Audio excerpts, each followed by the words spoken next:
and welcome to Ag PhD. I'm Darren Hefty. And I'm Darren Hefty. Thanks for joining us today.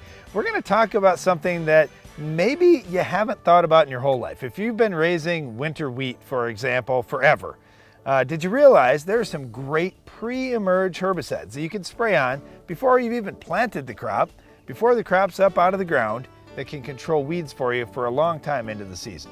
Well, that all sounds great for improving yield. And if I turn to corn and look at improving yield, one of the big issues in a lot of fields over the course of this year has been Goss's wilt. We want to talk about how you can solve that problem going into next year. We've got a tough to control weed of the week, but first, here's our farm basics. Farm Basics is brought to you by the Liberty Link trait and Liberty herbicide from Bayer. The most reliable weed management solution, Liberty Link and Liberty herbicide are the link to efficient row crop production and sustainable weed management.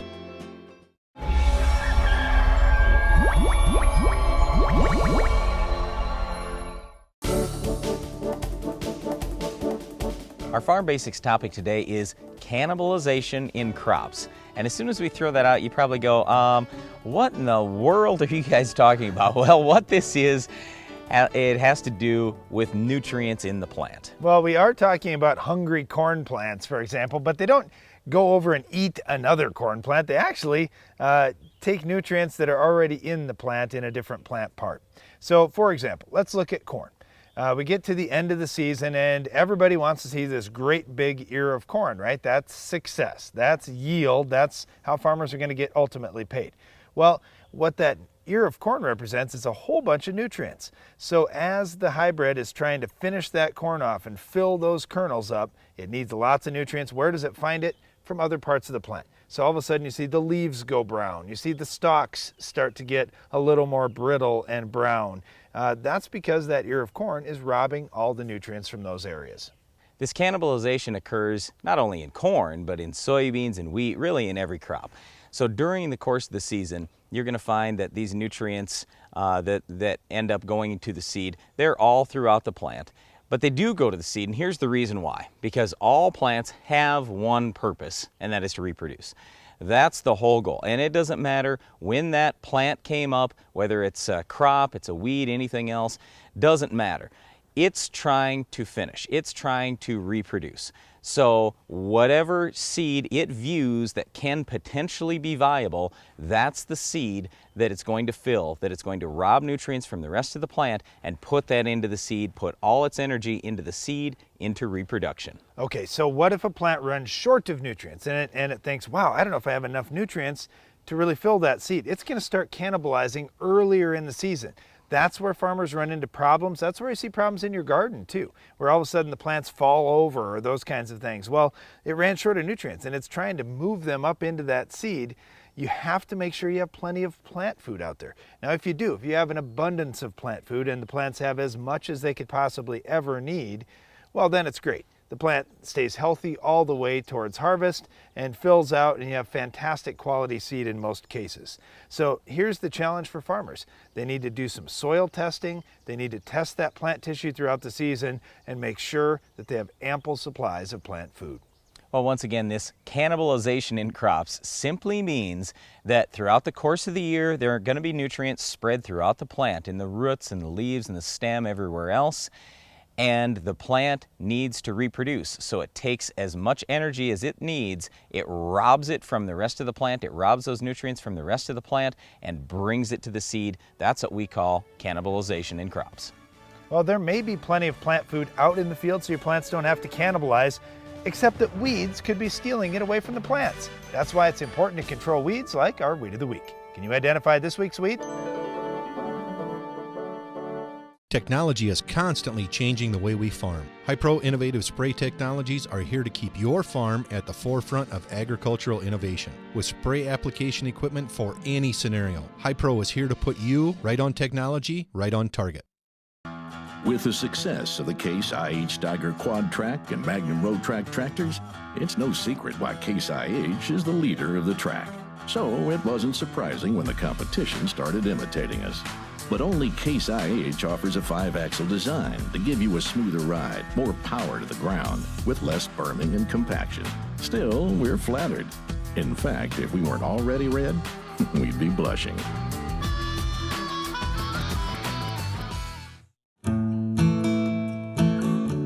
A farmer's attention to detail is what makes the difference. You take the time for service management because you know how vital it is to your operation. You service your field like everything else because soil sampling makes all the difference and gets the results you want. Download the app Soil Test Pro and start grit sampling today. Keep your farm growing strong. The more you test, the more you know.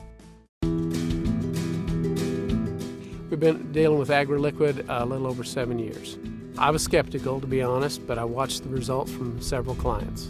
Those results were increased production and reduction in input cost.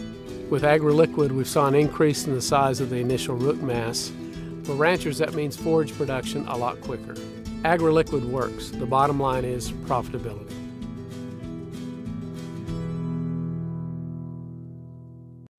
I would recommend Morton for many reasons, but one is that they have a long history of standing behind their buildings.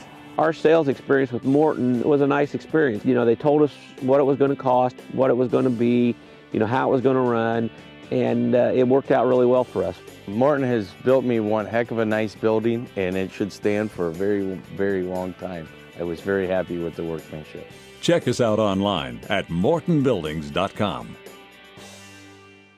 With new seed traits and chemistries entering the market, your crop protection equipment needs precision and adaptability. Hypro Innovative Spray Technologies has the products to give your applications greater accuracy, less drift, and more coverage. Hypro, right on technology, right on target. Have you ever used a pre-emerge herbicide in your wheat? Well, if you haven't, it is definitely something that you need to consider. Grasses, broadleaves, any of these weeds out there can dramatically rob your yield. And the important thing in all crops is getting those weeds under control right away so your crop gets off to a great start and you can maximize yield. Here's one thing with weed control in wheat. It's not like a cornfield or a soybean field where you have 30-inch wide rows and you can just drive through the field whenever you want to. You really don't want to drive through that wheat field too many times during the season. Now, if you've got tram lines, yes, that offers you some flexibility, but in most cases, guys are like, well, I just want to drive through there maybe one time and that's it. Well, when you think about weed control, if you have to be back there every few weeks spraying, well, that's not a good thing for anybody, and nobody wants to do that. Using one of the pre-herbicides gives you residual control. So they're going to be working in the soil as those weed seeds are germinating to control them, and the period of time that that control is going to last may vary a little bit depending on where you're at, depending on your soil pH, depending on your moisture conditions, a number of different factors that you'll have to take into account. The good thing, though, is you can get 2 to 4, maybe even more weeks of protection where you're not going to have to be out there spraying for weeds. That's the big reason I like using the pre's. And it gets your crop off to that great start that we're talking about. That's so tremendously important. So let's talk about which herbicides you should use. Well, in wheat, the least expensive great option, in my opinion, would be Prepare. You can go with 0.2 ounces, 0.3 ounces, something like that. You're going to spend in the range of $3.50 to $6 an acre. So we're not talking about a whole lot of money here. Now, I want to talk about the rate a little bit though. 0.3 ounces is kind of the standard. Our concern gets to be in high pH soils. So in high pH soils, there have been farmers that have backed off that rate to 0.2 ounces, and it's worked excellent. Just understand that this product is a little bit more active in the higher pH soils. That's why I mentioned that. With Prepare, it's got decent activity on many different broadleaves, but where its real strength is grass. All Prepare is the same active ingredient that's in Everest or Everest 2.0. With Prepare, it's got pretty decent residual, it's got pretty decent burn down activity. Don't expect it's going to kill 100% of all your grasses and all your broadleaves season long or anything like that, but it does get you off to a nice start. It really thins out your downy brome or some of these other tougher grasses, so at least then post-emerge, your grass killer doesn't have to kill so many weeds. Well, the important thing to keep in mind too is it's a group 2. So if you're looking at, well, what am I going to use for weed control later in the season? I'm going to use a group 2.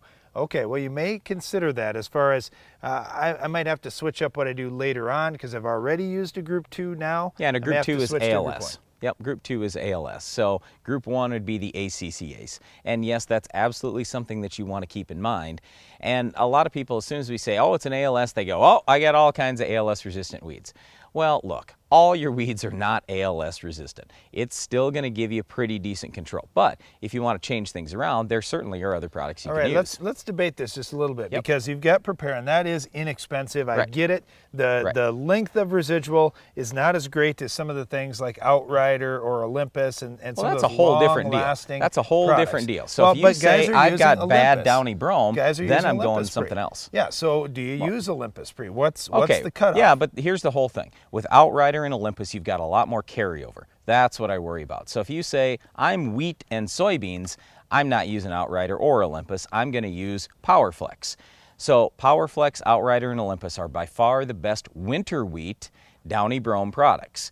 With Prepare, that can be used in front of winter wheat or spring wheat. You could also go with something like Zidua. We've got that available now too. There's Varo, that's another ALS that you could use maybe early post to give you some residual. And you know, you've got a lot of different options there, but you really have to look at how long that residual is. So when you start mentioning Outrider and Olympus, I look at those as products that are mainly used in primarily wheat country. You got to be real careful about your broadleaf rotations. Just look at the label. Okay, let's talk about broadleaves just a little bit, because there is a great broadleaf pre-emerge option that we can use in winter wheat. And the good thing about it too is it's very good on burn down. So if you've got any lingering weed issues out there and you say, maybe I'm 2 weeks before planting, I want to eliminate the green bridge and I've got a bunch of broadleaf weeds up, Sharpen is an excellent option. It does a great job on burn down and it works fast. Plus it gives you residual. Depending on the rate that you're using, you may get several weeks of residual out of Sharpen as well. So if we're going into heavy Roundup resistant kochia territory, for example, you can use this with your Roundup burn down to smoke all those kochia that are out there and keep them out of the field for a period of weeks. Yeah, but the big problem I've got with the Sharpen is cost. A couple ounces is going to probably cost you somewhere around 10 bucks an acre, and a lot of winter wheat farmers or even spring wheat farmers don't want to put that kind of money into the crop. But I mean, just think about this in terms of yield. If you've got a bunch of that kochia, you say, well, how am I going to get that under control? Am I counting on Starane to keep working year after year after year after year? I mean, I'm worried about eventually maybe we'll have resistance. Well, why not mix that up a little bit? Use some Sharpen pre-emerge so it can be a good fit, and maybe it's only on some of your acres because of the cost. Hey, one thing I wanted to come back to too, I briefly mentioned Zidua. That's a group 15. That'd be similar to like Harness, Surpass, Outlook, or Dual in corn. Well, with that Zidua, yeah, it's not going to be perfect on all your grasses and broadleaves or anything like that, but at least it's a different mode of action. It's a group 15. Darren mentioned the group 2s, the ALS products, the group 1s, the ACCAs. Well, that's really all we've had is 2 different families. Well, now you've got a third one. So if you're starting to have both ACCAs and ALS resistance, maybe take a look at Zidua pre-emerge. That's a group 15. All right, I bet you can't even believe that we were able to talk this long about pre-emerge wheat herbicides, but there are quite a few to choose from. So take a look at what you've got for weed pressure on your farm and look at some of these pre's, even if it's only on a portion of your acres, to mix things up in terms of weed control and the families that you're using, but also look at what impact it has on your yield, getting weeds under control early and getting your stand off to a great start. Now, speaking of weed control, you definitely want to stop our Weed of the Week. Can you identify this week's weed? There are trillions of hardworking microbes right beneath your feet. Today, Monsanto BioAg is harnessing the power of microbes, creating microscopic farmhands that help plants access nutrients, enhance root and shoot growth, and handle stressful conditions throughout the season, protecting and maximizing your yield potential. We're turning 500 trillion microbes into 500 trillion new farmhands, ready for work. Nature, it's powerful technology. There are no marks of conflict lining this landscape. No echoes of economic hardship. Just the unmistakable murmur of Mother Nature's hand. In the perennial quest to outperform, ensure your crop gets the nutrients it craves with a Veil Phosphorus Fertilizer Enhancer. Nothing helps protect your investment more, so you can grow confidently no matter what comes your way. A Veil. Hold your ground. The ease of use on the Spartan pretty simple. I can hook this up in 5 minutes. Anybody that runs a chopper that chops any sort of sorghum, cane silage, anything like that, anything that is tough that ever goes down, Spartan is the best thing that we have found, and we've been looking for something like this for over 15 years, and it blew me away. Compaction created during planting leaves thousands of dollars of potential yield in your fields. Copperhead Ag has developed the Furrow Cruiser spiked closing wheel to close the seed trench more effectively. With a unique combination of closing power and control, the Furrow Cruiser provides earlier, more even emergence and higher stand counts, returning yield potential and putting profit back in your pocket. For more information on why you should never run a traditional closing system again, visit copperheadag.com. I trust Agro Liquid because I've seen the results and they're positive and they work on my farm, they work in my environment. When I started farming, we was farming around 125 acres and now we're up to around 1,700 acres. I think I was recognized as the Tennessee Young Farmer by being a leader in the community and also being innovative. I'm always looking for new products, but I got to make sure that those products are sustainable. I've got a 2-year-old and a 4-year-old and I would love for them to farm this land. Goss's wilt can be a major issue in corn, but Darren, I'm going to solve this real quickly. Just plant corn that has good tolerance.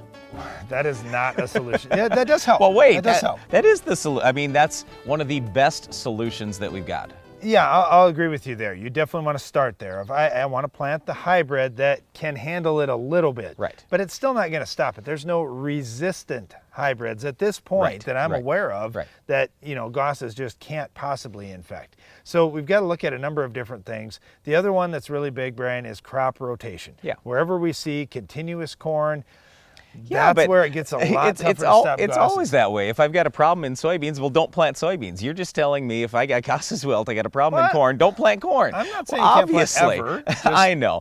But I mean, this is really frustrating because like even on our own farm, I want to plant some continuous corn. And we keep getting a little bit of Goss's wilt out there, even on the hybrids that supposedly are the very best for Goss's wilt. So what do you do then?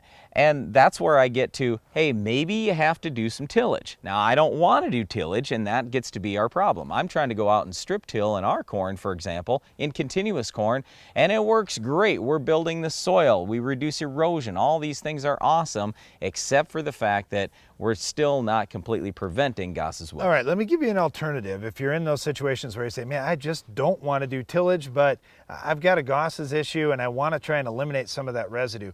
One thing that we're seeing some farmers do with a little bit of success is going no-till, but then baling up a good portion of the residue. Not everything, but say you take half or a little better of the residue off there, all of a sudden that changes the situation quite a bit. I don't know if I'd say chopping quite a bit. corn heads as well, Brian, it breaks things down a little bit quicker. It does, but still that residue is going to be there and that Goss's wilt is going to be there. So this is the whole thing. We can talk about as agronomists, yep, you can do this and you can do that and you can do everything else, but let's face it, if you're planting continuous corn, you've got big time risk for Goss's wilt, and we want you to talk to your seed company. And this is the reason why we're talking about this today. You're probably thinking about your seed dealer is thinking about you ordering seed already right now, okay? And he's going to come to you and say, hey, how'd you like to place your name on this new variety or whatever else? Well, make sure if you're in continuous corn, you're talking to him about Goss's wilt. It's a bacterial disease, so you can't stop it with a fungicide. That's the real problem. So people talk about, well, how about a bactericide? Aren't there bactericides out there like Procytic, for example? Well, a bactericide may help you a little bit. We just haven't seen real good results out of that, or consistent results, let me put it that way. So it's certainly possible that at some point we'll find a bactericide, but right now, that's not our standard recommendation as agronomists. All right, the other thing that we hear a lot of talk about is copper and copper sulfate. And looking at soil tests from across the country, we've got so many guys, a huge percentage of guys, that really need some copper in different parts of different fields. So if you're going to be applying copper, this might be your shot to do it. You say, all right, I'm going to do it in corn, I'm going to do it foliar. That way I can kind of get that copper fighting off some of the bacterial type disease, and I can get that nutrient that my crop needs over time. So maybe something you consider on your farm. All right, so once again, if you're concerned about Goss's wilt on your farm, and by the way, make sure you're out scouting pretty late in the season. If Goss's wilt shows up early, it really does a lot of yield damage, but even if it shows up late, it still can do some yield damage. So if you're seeing it out in your ground, make sure the first thing you do is talk to your seed dealer that, hey, I've got to have something that's got real good tolerance. Other than that, we would tell you crop rotation, doing some tillage, using, maybe some copper even foliar, something like that. That's very possible. But we just don't have a perfect solution for you, unfortunately, with Goss's wilt. Well, one thing we do have a solution for is our Weed of the Week. We'll show you how to stop this tough weed coming up next.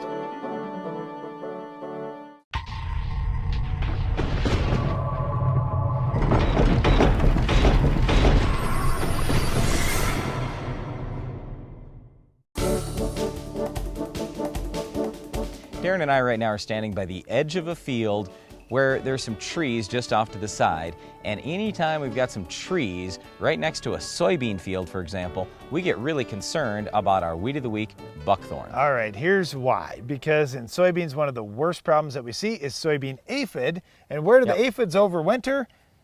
On buckthorn, right here in our trees. Right, so this particular field that we're standing in, a lot of times this is where we get soybean aphids first. So we're trying to keep an eye around our shelter belts, around any of the trees, because a lot of times we'll find some buckthorn in there, and if I could only get Darren to kill this weed, then we wouldn't have so many overwintering soybean aphids. But here's the problem. How are you going to kill buckthorn in the middle of the summer in a shelter belt without damaging the trees? All right, so you got a woody species out in the woods. This is really tough. Now, if you have all kinds of time, I mean, if you could just have time stand still and you really enjoyed running a chainsaw, well, you could run out there and just hack every one of those little buckthorn bushes off and you wouldn't have this Weed of the Week at all. But we don't really have that kind of time. If it just would grow in the fence lines, no big deal. We can deal with it in fence lines, but when it's in amongst trees, the best options for killing trees, well, they aren't really specific about killing one tree and not the other. Okay, so what we're talking about here is, let's say buckthorn's out in your pasture, your ditch, your fence line, something like that. Toradon's the best way to go. Certainly there are some other options out there. There's chaparral and other products, other brush type products. I personally like Toradon the best. It's got tremendously long residual, but like Darren said, it does kill trees. So you can't spray Toradon for buckthorn out in trees or your trees are dead also. All right, so what do you do? Well, that's a good question.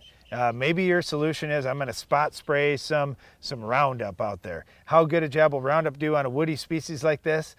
It's not going to do nearly as well as it does on normal. How about 2,4-D though? Well, 2,4-D you can kind of fry leaves off, but it's not really going to kill it completely, and that's what makes it such a challenge. The other thing is these aphids, and you may say, okay, well, is the buckthorn really causing a problem for you out in the trees? Not really. It's not really bothering us so much there. What's bothering us is that's where our aphids are overwintering. So what we can do is do a bang-up job on the aphids in the fields. We can also, as Brian mentioned, just keep an eye on these areas and watch them and see, hey, are the aphids moving in from those areas? Or as we get towards the end of the season, not give up on our soybeans. So many times we see guys, well, we're at R5 and I don't know if it's really worth spraying for aphids. Maybe in those areas you do, so we don't reinfest the buckthorn over the winter with aphids. All right, well, once again, our Weed of the Week is buckthorn, and unfortunately we don't have a great way to control it in your trees, unless maybe it's really small, maybe some 2,4-D or something like that in the early spring or late fall, something like that.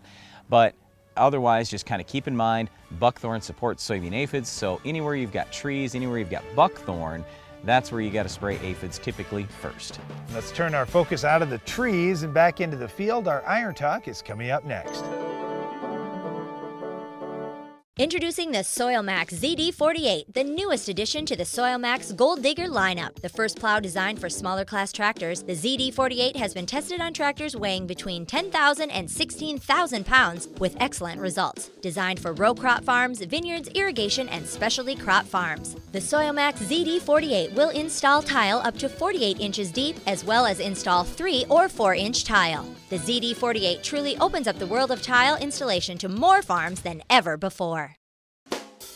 Ever wonder if you are over-drying or spoiling your grain when you turn on the fans? Do you worry about the condition of your grain all winter long? Are you able to see what is happening in your bins? AgriDry will give you peace of mind with our 24-hour monitoring system. View real-time grain bin data online from a web-enabled device. AD-Link will send you alerts when sensors are triggered by potential grain problems. Stop worrying and start storing quality grain with AgriDry. Visit agridryllc.com today.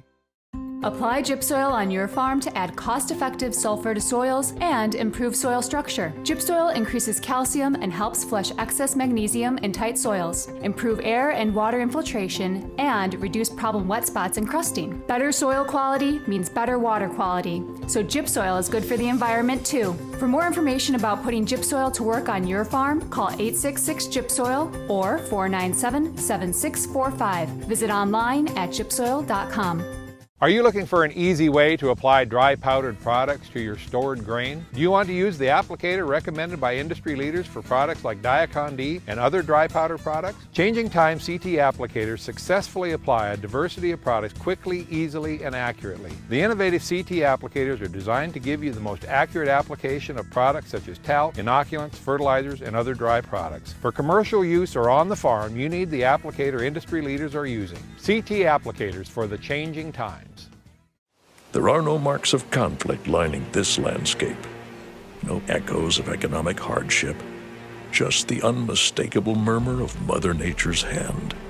In the perennial quest to outperform, ensure your crop gets the nutrients it craves with a Veil Phosphorus Fertilizer Enhancer.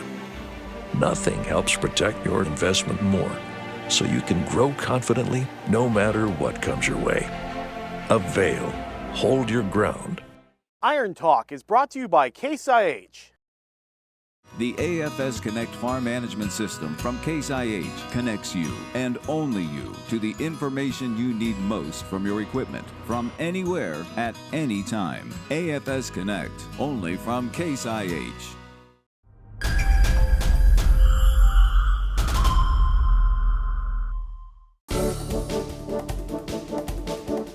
Depending on where you are in the country, corn harvest may be done, or it may be right around the corner. If you still have corn to harvest, I'll give you one assignment to run out to the field and check in today's Iron Talk. Getting your planter set just right and seeing each plant emerge at about the same time definitely sets you up for higher yields. Spacing, basically avoiding doubles and triples, as well as how even your emergence was, will still be evident in your fields right now. I encourage you to get out in your fields and take a look. Look for the consistency of your stand, the consistency of the size of your ears, and the ear placement in general. When you see those smaller ears, there's a great chance that it stems back to uneven emergence and an error made by you or your planter this spring. The same could be said about uneven height of your ears. You can trace it back to a planter problem. This means you've got some work ahead of you before planting your next crop. Fixing problems on your planter is a job that will pay you back thousands of dollars for the hours of work that it takes this fall and winter to get it set up just right. So get out, walk your cornfields now before harvest, look for unevenness, and address it with your residue management system this fall, and your planter's set up in operation for next spring. That's all for today's Iron Talk, and now back to the show. Closed captioning for Ag PhD is sponsored by Norwood Sales. On your farm, you need speed and year-round effectiveness in your tillage program. The Quick Till from Norwood Sales allows you to move quickly through your fields, maximizing time and improving yield. Constructed of heavy-duty materials, the Quick Till is ideal for both spring and fall applications, from preparing a healthy seedbed early in the season to breaking up corn residue after harvest. For more information about how a Quick Till can improve fields on your farm, call Norwood Sales today. Well, that's all the time we have for today's show, but before we go, we want to invite you to tune in to the Ag PhD radio show, where we take your live phone calls each weekday. You'll find us on SiriusXM Channel 147 at 2 p.m. Central. And don't miss the next Ag PhD TV show. We'll have another Weed of the Week, Farm Basics, Iron Talk, and a whole lot more. I'm Darren Hefty. And I'm Brian Hefty. Thanks for watching Ag PhD. There are as many living things in a handful of soil as there are people on planet Earth. But what do they do, and how do farmers work with them to raise successful crops? Beneficial bacteria, fungi, and other microbial creatures are being used in the production of nearly every crop. To learn more, visit rnmf.org.